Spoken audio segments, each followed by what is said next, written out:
Bonjour chers abonnés, bonjour chers warriors, bienvenue sur ma chaîne. Je suis Sébastien Badibanga, l'animateur de ce média. En cette journée des droits des femmes, nous avons consacré notre vidéo à la dure réalité des femmes noires, aussi bien en Afrique qu'en Occident. Dans cette vidéo, je prendrai l'exemple de la France. C'est vrai, dès l'enfance, les femmes noires ont plusieurs défis. Les femmes noires doivent non seulement aller à l'école, mais aussi être une bonne cuisinière, mais aussi être une bonne ménagère et aussi s'occuper de leurs frères et sœurs. La vie de la femme noire en Afrique est très difficile puisque cette dernière a plusieurs défis, a plusieurs challenges. Et lorsque une femme noire naît dans une famille pauvre, elle est souvent sacrifiée. Les parents préfèrent mettre ses frères à l'école. Par contre, elle doit rester à la maison, aider les parents dans les tâches ménagères. Parfois, elle est même chargée de faire un commerce afin d'assurer les ressources financières de la famille. La femme noire grandit donc dans une ambiance lourde, avec beaucoup de défis, beaucoup de charges. Et vivant dans une famille nombreuse, elle côtoie ses oncles, ses tantes. Et parfois, cette femme noire, enfant, est confrontée à plusieurs choses, au sexisme, d'une part, mais aussi, elle doit parfois faire face à des violences sexuelles. Donc, ce n'est pas facile d'être une femme, enfant, en Afrique. On grandit souvent dans la douleur. La femme noire, souvent, est maltraitée et elle fait les frais, même de ses frères et sœurs, surtout si celle-ci est la cadette de la famille. Elle doit obéir et se taire. La vie de la femme noire, donc, dès l'enfance, est très compliquée en Afrique. Et donc, elle grandit dans cette ambiance-là, lourde, dans cette atmosphère tendue, dans ce climat néfaste. Et malgré tout, elle grandit et elle arrive à l'âge adulte. Et vers 18 ans, 20 ans, les parents, souvent, marient de force leur fille. Souvent, les parents s'arrangent avec une autre famille pour que leur fille épouse leur fils sans avoir le consentement de leur fille. Et si tant est que cette famille soit de confession musulmane et vient de l'Afrique de l'Ouest, et malheureusement, elle aurait dû faire face à l'excision lorsqu'elle était enfant, et ce qui l'a traumatisée. Et du coup, à l'âge adulte, on impose un mari choisi par ses parents et elle n'a pas son mot à dire. Ça, c'est la dure réalité de la femme noire en Afrique. Et cette femme qui est mariée de force, elle devient l'objet sexuel de son mari. Souvent, il y a un écart d'âge abyssal entre la fille et le mari en question. Bien souvent, le mari a 20 ans, 30 ans de plus que cette femme, jeune adulte. Et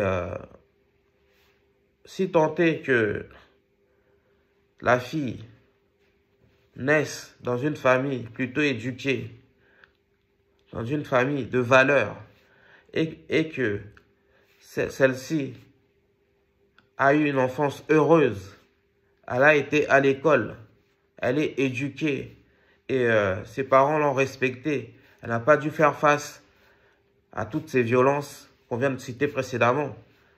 Cette fille, donc, elle grandit et normalement, cette dernière peut alors faire des études universitaires, mais après, elle choisira son mari. Mais lorsque elle se marie, elle redevient la femme au foyer. Parce qu'en Afrique, c'est le patriarcat ancien qui règne. Il n'y a pas l'égalité des droits entre hommes et femmes. Bien souvent, les femmes restent à la maison, s'occupent des enfants, doivent éduquer les enfants. En plus de ça, elle doit aider son mari dans les finances. Et moi, par exemple, ma grand-mère avait un commerce. Elle vendait des boissons sucrées, et de la bière et de l'alcool. Et grâce à son pécule, elle a pu éduquer ses 8 enfants. Et elle a même envoyé quelques-uns de ses enfants en Occident. Donc, quand on est une femme en Afrique, la vie vraiment est très dure. Et c'est pas facile de s'en sortir. Et même de trouver un emploi. Parce que les femmes africaines, par exemple en République démocratique du Congo, lorsque la femme elle cherche un travail, bien souvent elle doit coucher pour réussir, pour décrocher un emploi. Combien d'amies africaines, combien de femmes africaines que je connais qui me disent que c'est très difficile pour une femme de trouver du travail en Afrique.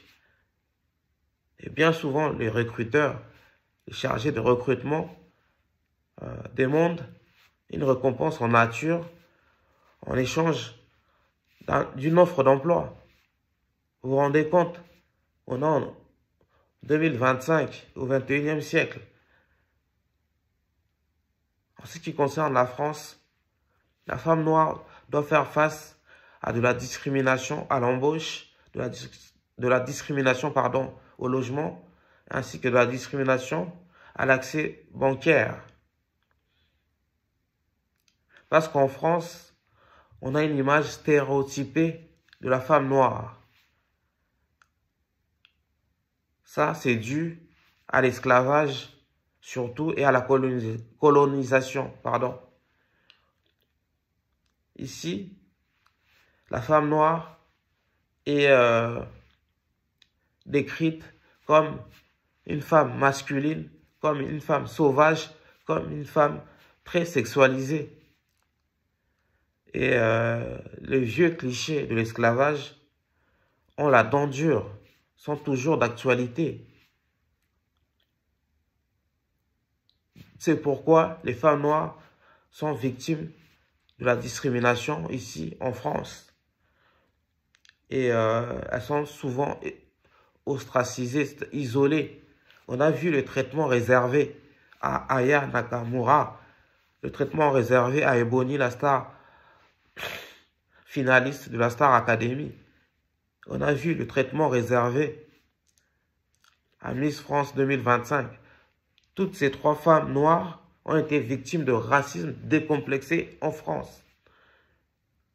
Parce qu'en France, on considère la femme noire comme une citoyenne de seconde zone. Combien de femmes noires vous voyez dans les médias connus?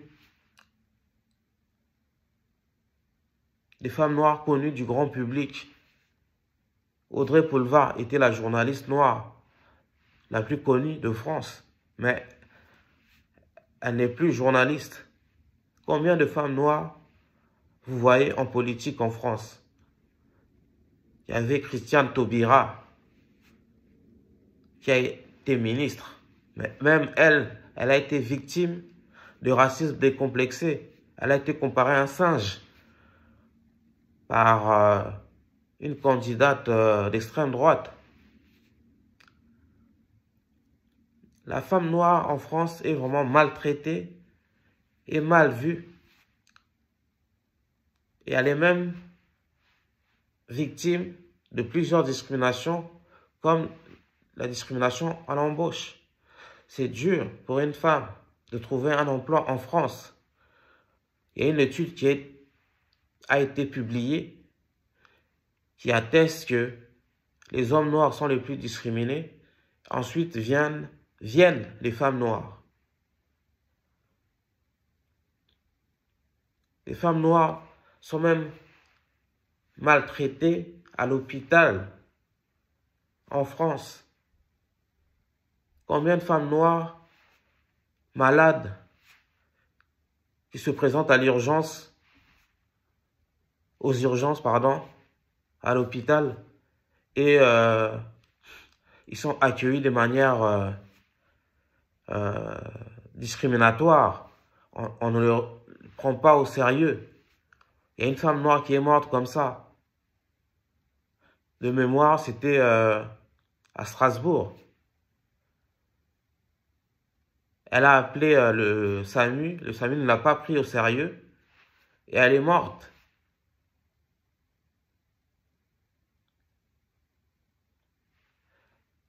La femme noire, même en France, a pas mal de difficultés, a une dure réalité.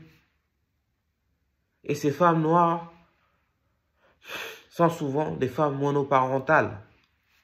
C'est-à-dire, elles ont plusieurs enfants avec des pères différents. Parce que les hommes noirs sont des pères démissionnaires qui ne s'occupent pas de leurs enfants.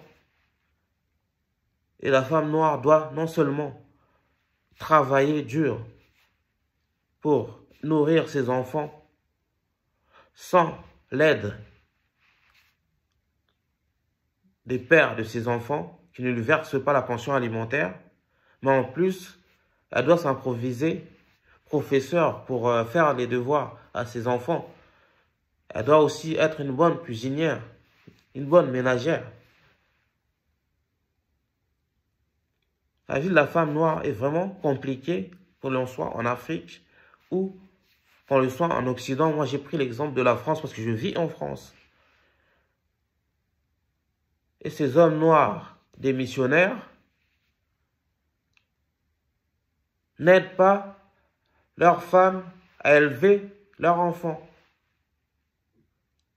Donc la femme noire doit se débrouiller elle-même, sans l'aide de ses époux, ni l'aide de ses parents.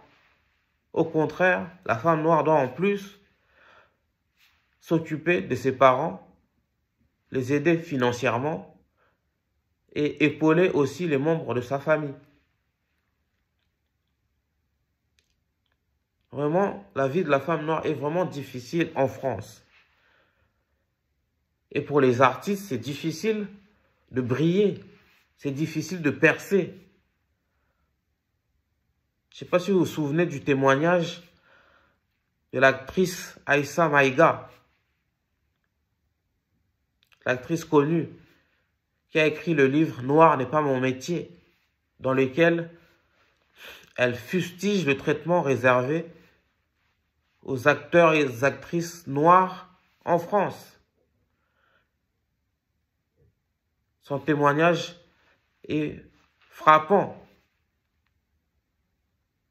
Cette femme qui est actrice, qui est reconnue en France, elle dit que souvent, on lui propose des rôles clichés, des rôles de femme de ménage, des rôles d'aide-soignante, des rôles caricaturaux.